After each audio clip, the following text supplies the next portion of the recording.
Affordable housing remains one of Hawaii's biggest issues, if not the largest hurdle for local residents looking to build a life here. This as Governor Josh Green recently made amendments to his emergency proclamation to create more affordable housing.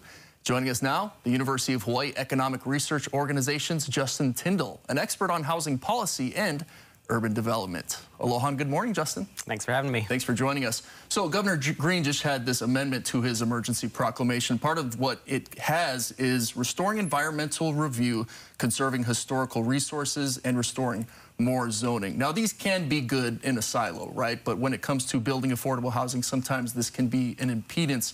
Do you feel like it takes some of the teeth out of this emergency proclamation? And what do you make of the emergency proclamation? Yeah, so I think to some extent it does take some teeth out of it. So, you know, it maintains this working group that's been established that has some pretty extensive powers to approve housing and get around existing regulations. But the points you've mentioned, the revised proclamation, you know, takes away a few of these powers. You know, now environmental impact statements still have to happen. There's more coverage for historical preservation. You know, the sort of, I think the basic idea is still there. You know, the ability to overrule a lot of county regulations is still there. So it still has the potential to make housing get built quite a bit faster. But, you know, anytime we add an additional level of regulation, even if they're well-meaning and serve a purpose, they're ultimately going to slow down the production of housing. So there's a trade-off there between, you know, how quickly we want to move on housing and how much time we want to spend on these type of regulatory hurdles that we put up for developers. Speaking of creating housing quickly, what we've seen in Hawaii County is they've cut down their permitting process drastically within the last year. You know, they had some very burdensome regulations before that. How important do you feel like that is to creating housing? Yeah, so I think it's very important. So I think we've seen a bit of positive news from some counties on the approval of housing. So, you know, the amount of permits on the Big Island, for example, is about twice what it was before the pandemic. And this seems to be credited, I think, not as much to changing regulations, but just reforming at the planning departments where they're able to process applications much more quickly. So Hawaii County rolled out a new system a couple years ago that had a lot of issues, but they seem to have been ironed out, and that seems to be paying some dividends, and they're able to approve housing quite a bit faster.